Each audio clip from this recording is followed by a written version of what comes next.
খবর শুনছেন CM news TV channel থেকে। আজ 25শে জানুয়ারি রবিবার। জানাবো আজকের বাছাই করা গুরুত্বপূর্ণ 35টি তাজা সংবাদ। শুরুতেই দেখে নেব আজকের সংবাদ শিরোনাম। প্রতিদিন নিয়মিত সঠিক খবর পেতে হলে আমাদের এই চ্যানেল সাবস্ক্রাইব করে আমাদের পাশে থাকুন আর ভিডিওতে একটি লাইক করতে একদমই ভুলবেন না। মুর্শিদাবাদে বাবরি তো শান্তিপুরে রাম, ভোটের আগে 90 কিলোমিটারের মধ্যে শুরু হলো হাই ভোল্টেজ ধর্মযুদ্ধ। এসআইআর এর নোটিশ নিতে গিয়ে বিএলওর বাড়িতে মৃত্যু, মানসিক চাপে স্ট্রোক হয়েছিল দাবি পরিবারের। বঙ্গ রাজনীতিতে কি এবার নীতিশ মডেল? বিহারের উদাহরণ টেনে মুখ্যমন্ত্রী হওয়ার স্বপ্ন দেখছেন হুমায়ুন কবির। ক্ষমতা চিরস্থায়ী নয়, ভোটের আগে কেন এই কথা বললেন খোদ মমতা? ভাঙচুর নয়, নোটিশের জবাবটা দিন। এসআইআর শুনানি নিয়ে ইঙ্গিতপূর্ণ মন্তব্য কাজলের। সুপ্রিম কোর্ট বলার পরও তথ্যগত অসঙ্গতির নোটিশ টাঙাচ্ছে না কমিশন, অভিযোগ অভিষেকের। শাসক দলের হুকুমেই কি চুপ পুলিশ? বিডিও অফিসের আসল ছবি দেখালেন বিরোধী দলনেতা। জোট নিয়ে দ্রুত সিদ্ধান্ত নিন, কংগ্রেসকে মরিয়া আহ্বান সেলিমের। প্রশ্ন ফ্রন্ট ও সিপিএম এর অন্দরই। লজিক্যাল ডিসক্রিপেন্সিতে কত নাম বাদ? সুপ্রিম নির্দেশের পর আজই তালিকা প্রকাশ কমিশনের। দেবের পর মিমি চক্রবর্তী, এবার এসআইআর এর ডাক পেলেন অভিনেত্রী প্রাক্তন সাংসদ মিমি চক্রবর্তী। ছেলে মানসিক ভারসাম্যহীন, এসআইআর নোটিশ আসতেই দুশ্চিন্তায় মৃত্যু বাবার। নবীনকে বরণ করবে বঙ্গ বিজেপি, দুদিন রাজ্যে কি করবেন সর্বভারতীয় সভাপতি? সে আপনি বিধায়ক হন বা সাংসদ, ওয়ার রুমের কাজে ঢিলেমি নয়, ভার্চুয়াল বৈঠকে স্পষ্ট বার্তা অভিষেকের। রবিতে রাজ্য জুড়ে তৃণমূলের প্রতিবাদ মিছিল, অপরিকল্পিত এসআইআর 126 জনকে হারিয়েছে তোপ অভিষেকের। জেলে যেতে হলে যাব, এফআইআর কে গুরুত্ব দিচ্ছেন না ফারাক্কার বিধায়ক। বিজেপি ক্ষমতায় এলে মুঘল পাঠানের নাম মুছবে, হুমায়ুনের সঙ্গে আতাতের জল্পনা ওড়ালেন শুভেন্দু। এসআইআর হেনস্থার প্রতিবাদে রবিবার ব্লকে ব্লকে মিছিল করবে তৃণমূল। 75টি আসন টপকাতে পারবে না, মমতা অভিষেককে চ্যালেঞ্জ হুমায়ুন কবিরের। নিজের দায়িত্ব পালন না করলে দল পাশে থাকবে না, তৃণমূল নেতাদের কড়া বার্তা অভিষেকের। প্রজাতন্ত্র দিবসের মুখে শুভেন্দু অধিকারীকে হুমকি দিয়ে কি বিস্ফোরক কথা বললেন প্রাক্তন জঙ্গি নেতা। দেশে নয়া আতঙ্ক নিপা ভাইরাস, 100 জন কোয়ারেন্টাইনে। জাতীয় কন্যা সন্তান দিবস, বাংলায় নারী স্বীকৃতি তুলে ধরে শুভেচ্ছা মুখ্যমন্ত্রীর। হাসিনার ভাষণ লাইভ শুনেছেন কোটির বেশি মানুষ, খুশি নয়াদিল্লি। চাপ বাড়ল ইউনুস বিএনপি জামাতের।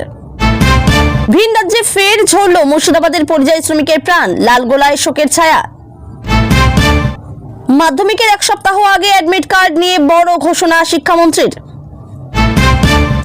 মহারাষ্ট্রের বিজেপি প্রার্থীর নাম বাংলার ভোটার তালিকায়, সুযোগ বুঝে কটাক্ষ করতে ছাড়ল না তৃণমূল।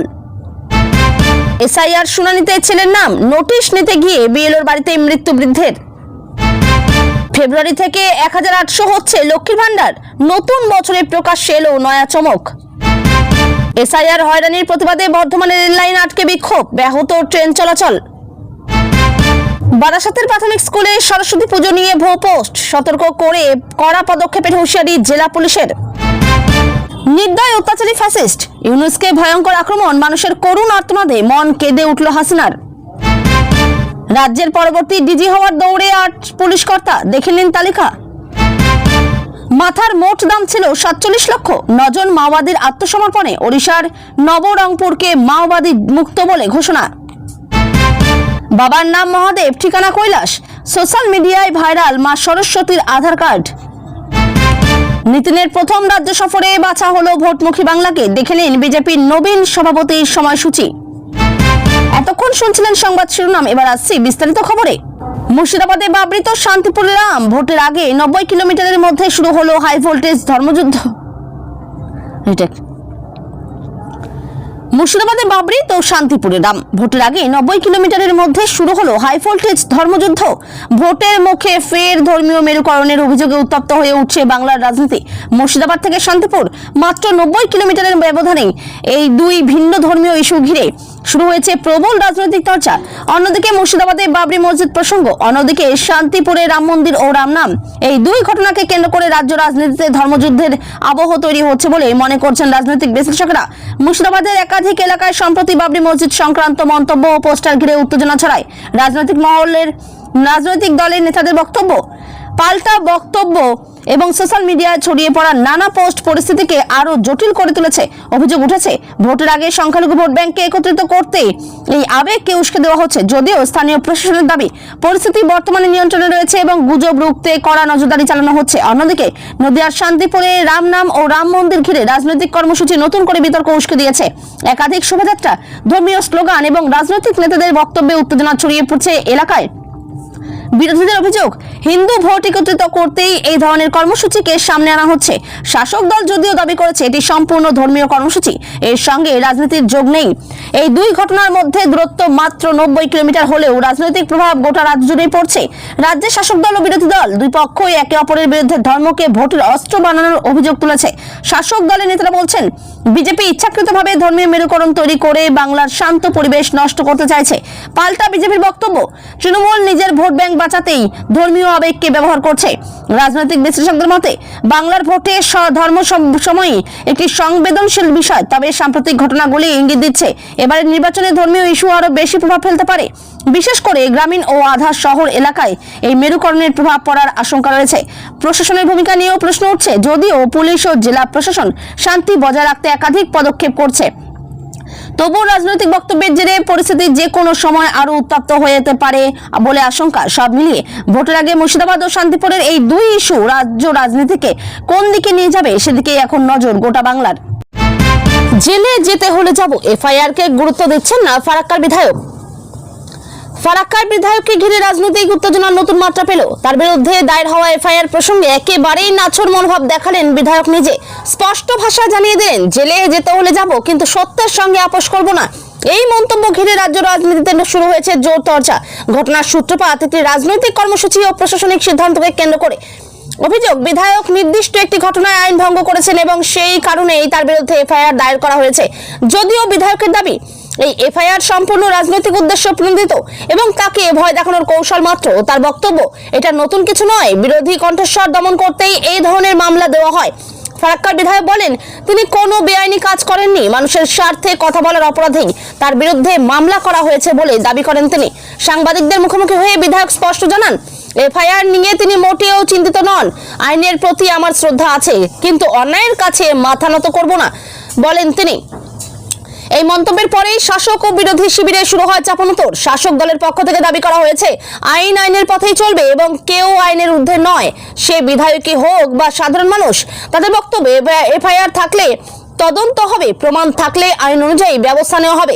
অন্যদিকে বিধায়কের দলের নেতারা তার পাশে দাঁড়িয়ে বলেছেন, এটি স্পষ্টতই রাজনৈতিক প্রতিহিংসা। তাদের দাবি, ফারাক্কা এলাকায় একাধিক জনস্বার্থমূলক ইস্যুতে বিধায়ক সরব হয়েছিলেন, তার জেরেই প্রশাসনের মাধ্যমে চাপ সৃষ্টি করার চেষ্টা করা হচ্ছে।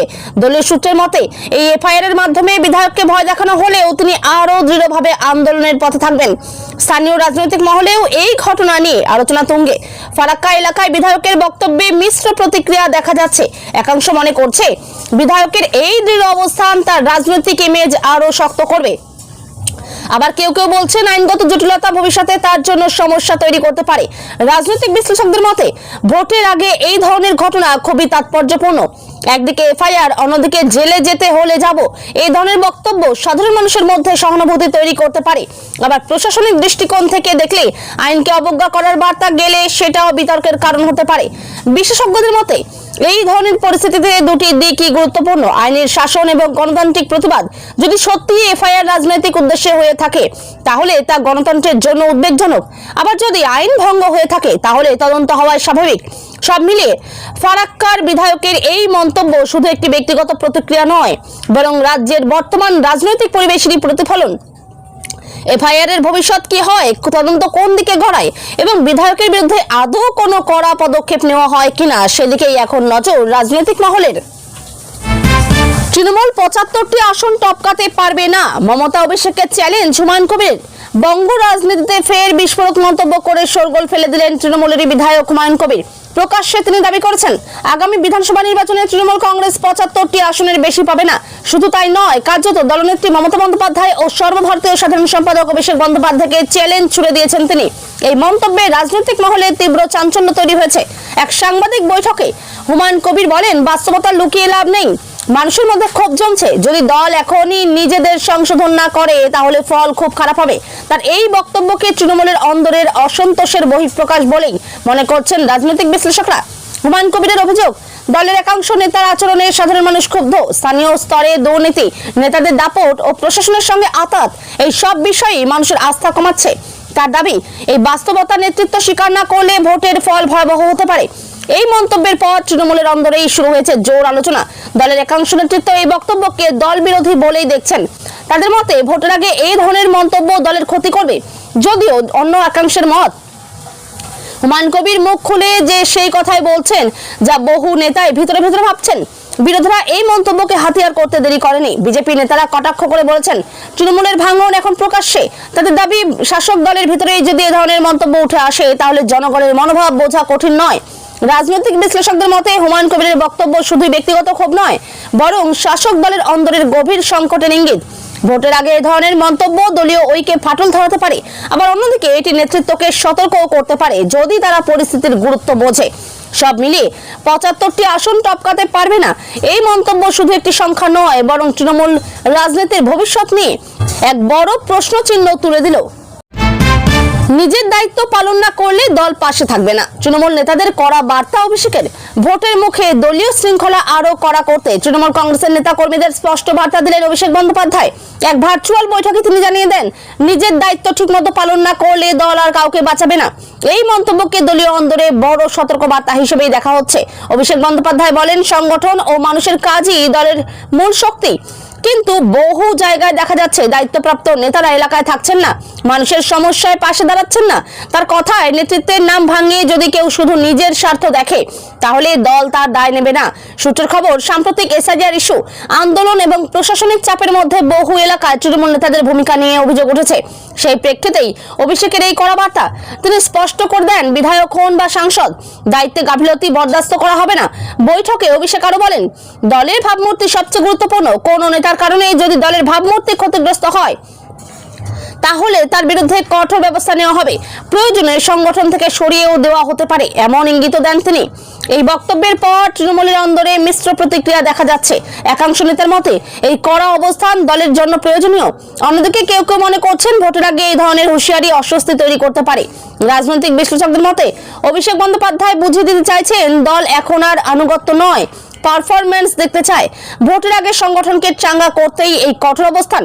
সব মিলিয়ে এই বার্তা স্পষ্ট, তৃণমূলে এখন দায়িত্বই শেষ কথা, আর সেই দায়িত্বে ব্যর্থ হলে দল পাশে দাঁড়াবে না। প্রজাতন্ত্র দিবসের মুখে শুভেন্দু অধিকারীকে হুমকি দিয়ে কি বিস্ফোরক কথা বললেন প্রাক্তন জঙ্গি নেতা। প্রজাতন্ত্র দিবসের ঠিক আগে বিরোধী দল নেতা শুভেন্দু অধিকারীকে ঘিরে হুমকির অভিযোগ রাজ্য রাজনীতিতে চাঞ্চল্য ছড়িয়েছে। এক প্রাক্তন জঙ্গি নেতার বক্তব্য ঘিরে তীব্র বিতর্ক শুরু হয়েছে। অভিযোগ, প্রকাশ্যেই শুভেন্দু অধিকারীর বিরুদ্ধে হুমকিমূলক মন্তব্য করা হয়েছে, যা রাজ্যের নিরাপত্তা পরিস্থিতি নিয়েও প্রশ্ন তুলেছে। সেই বক্তব্যে প্রাক্তন জঙ্গি নেতা শুভেন্দু অধিকারীর রাজনৈতিক কর্মকাণ্ডের কড়া সমালোচনা করেন এবং ইঙ্গিতপূর্ণ ভাষায় হুমকি দেন বলে অভিযোগ। যদিও তিনি সরাসরি কোনো হামলার কথা বলেননি, তবুও তার মন্তব্যকে বিস্ফোরক বলেই মনে করছে বিরোধী শিবির। এই ঘটনার পর বিজেপির তরফে তীব্র প্রতিক্রিয়া এসেছে। দলের নেতারা দাবি করেছেন, বিরোধী দল নেতার নিরাপত্তা নিয়ে তারা গভীরভাবে উদ্বিগ্ন। তাদের অভিযোগ, রাজ্যে রাজনৈতিক হিংসা ও হুমকির পরিবেশ তৈরি হচ্ছে, অথচ প্রশাসন নীরব দর্শকের ভূমিকা নিচ্ছে। শুভেন্দু অধিকারী নিজেও এই বিষয়ে প্রতিক্রিয়া দিয়ে বলেন, তিনি ভয় পান না, তবে তিনি প্রশাসনের কাছে নিরাপত্তা নিশ্চিত করার দাবি জানিয়েছেন। তার বক্তব্য, গণতন্ত্রে বিরোধী কণ্ঠকে ভয় দেখিয়ে দমন করা যায় না। শাসক দল অবশ্য এই ঘটনার সঙ্গে নিজেদের কোনো যোগ নেই বলেই দাবি করেছে। তাদের বক্তব্য, কেউ ব্যক্তিগতভাবে কি বলছে তার দায় দল নেবে না, তবে আইন শৃঙ্খলা রক্ষার দায়িত্ব প্রশাসনের, এই কথাও তারা স্বীকার করেছে। রাজনৈতিক বিশ্লেষকদের মতে প্রজাতন্ত্র দিবসের আগে এ ধরনের হুমকি অত্যন্ত সংবেদনশীল বিষয়। এতে শুধু রাজনৈতিক উত্তেজনায় নয়, নিরাপত্তা নিয়ে উদ্বেগ বাড়ে। বিরোধী দল নেতার মতো গুরুত্বপূর্ণ ব্যক্তির ক্ষেত্রে এই ধরনের মন্তব্যকে হালকাভাবে দেখা যায় না। সব মিলিয়ে এই ঘটনায় রাজ্যের রাজনৈতিক পরিবেশ আরো উত্তপ্ত হয়ে উঠেছে। প্রশাসন কি পদক্ষেপ নেয় এবং আদৌ কোনো আইনি ব্যবস্থা নেওয়া হয় কিনা সেদিকেই এখন নজর রাজ্যবাসীর। এসআইআর এর নোটিশ নিতে গিয়ে বিএলওর বাড়িতে মৃত্যু, মানসিক চাপে স্ট্রোক হয়েছিল, দাবি পরিবারের। ভোটার তালিকা সংশোধন বা এসআইআর প্রক্রিয়া ঘিরে রাজ্যে যখন তীব্র বিতর্ক চলছে, ঠিক সেই সময় এক মর্মান্তিক ঘটনায় নতুন করে প্রশ্ন উঠল এই প্রক্রিয়ার মানবিক দিক নিয়ে। অভিযোগ, এসআইআর সংক্রান্ত নোটিশ নিতে গিয়ে এক বৃদ্ধের মৃত্যু হয়েছে সংশ্লিষ্ট বিএলওর বাড়িতেই। মৃতের পরিবারের দাবি, অতিরিক্ত মানসিক চাপ থেকেই তার স্ট্রোক হয়েছিল। ঘটনাটি ঘটে রাজ্যের এক গ্রামীণ এলাকায়। পরিবার সূত্রে জানা গেছে, ওই বৃদ্ধের নাম ভোটার তালিকায় তার ছেলের নাম সংক্রান্ত কিছু অসঙ্গতি ধরা পড়ে, সেই কারণে তাকে এসআইআর নোটিশ নিতে বলা হয়। পরিবার অভিযোগ করেছে, নোটিশ পাওয়ার পর থেকে তিনি চরম দুশ্চিন্তায় ভুগছিলেন। ছেলের মানসিক সমস্যার কথা ভেবেই তিনি আতঙ্কে ছিলেন, যদি কোনো আইনি জটিলতায় পড়তে হয়। পরিবারের দাবি, নোটিশ সংক্রান্ত বিষয়টি পরিষ্কার করতে তিনি নিজেই সংশ্লিষ্ট বুথ লেভেল অফিসার বা বিএলওর বাড়িতে যান। সেখানেই কথা বলার সময় হঠাৎ অসুস্থ হয়ে পড়েন তিনি। স্থানীয়রা দ্রুত হাসপাতালে নিয়ে যাওয়ার চেষ্টা করলেও পথেই তার মৃত্যু হয়। চিকিৎসকদের প্রাথমিক মত, স্ট্রোকই মৃত্যুর কারণ। এই ঘটনার পরে রাজনৈতিক মহলে তীব্র প্রতিক্রিয়া শুরু হয়েছে। শাসক দলের নেতারা অভিযোগ তুলেছেন, এসআইআর প্রক্রিয়া অত্যন্ত অপরিকল্পিতভাবে চালানো হচ্ছে। সাধারণ মানুষ, বিশেষ করে বৃদ্ধ ও অসুস্থদের উপর অযথা মানসিক চাপ তৈরি করা হচ্ছে বলে এই ধরনের ঘটনা ঘটছে। তাদের দাবি, নির্বাচন কমিশনের উচিত অবিলম্বে এই প্রক্রিয়া মানবিকভাবে পরিচালনা করা। অন্যদিকে নির্বাচন কমিশন ও প্রশাসনের পক্ষ থেকে বলা হয়েছে, এসআইআর একটি নিয়মমাফিক প্রক্রিয়া এবং কারো হয়রানি করার উদ্দেশ্য নেই। তবে এই ঘটনায় যদি কোনো নিয়ম বহির্ভূত আচরণ হয়ে থাকে তা খতিয়ে দেখা হবে বলে আশ্বাস দেওয়া হয়েছে।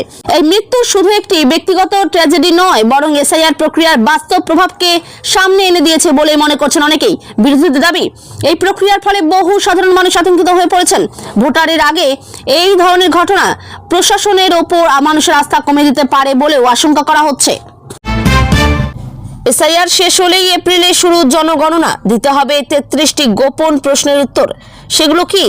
বিশেষ নিবিড় সংশোধন প্রক্রিয়া শেষ হওয়ার পরই আগামী এপ্রিল মাস থেকে দেশ জুড়ে শুরু হতে চলেছে জনগণনা, এমন ইঙ্গিত মিলেছে প্রশাসনিক সূত্রে।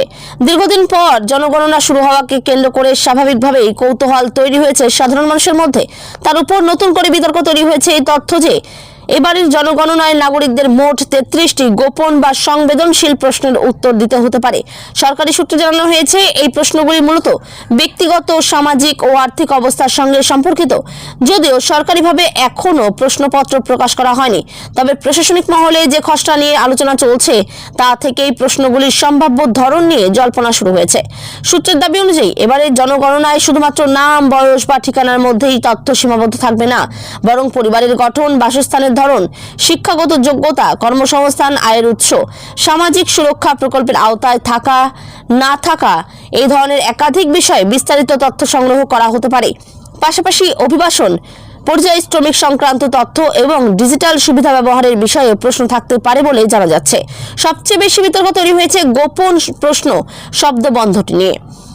বিরোধী রাজনৈতিক দলগুলির অভিযোগ, জনগণনার নামে ব্যক্তিগত গোপনীয়তায় হস্তক্ষেপ করা হচ্ছে। তাদের প্রশ্ন, এই তথ্যগুলি কোথায় সংরক্ষিত থাকবে, কিভাবে ব্যবহার করা হবে এবং নাগরিকের ব্যক্তিগত নিরাপত্তা কতটা সুরক্ষিত থাকবে।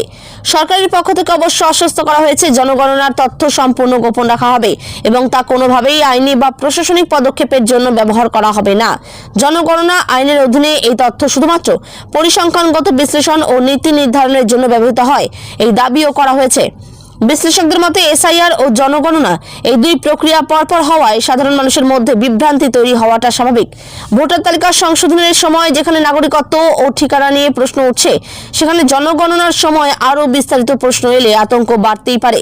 রাজনৈতিক বিশ্লেষকদের মতে, একাংশ মনে করছেন, আসন্ন নির্বাচনের আগে জনগণনার ঘোষণা ও প্রশ্নপত্র ঘিরে বিতর্ক রাজনৈতিকভাবে গুরুত্বপূর্ণ হয়ে উঠতে পারে।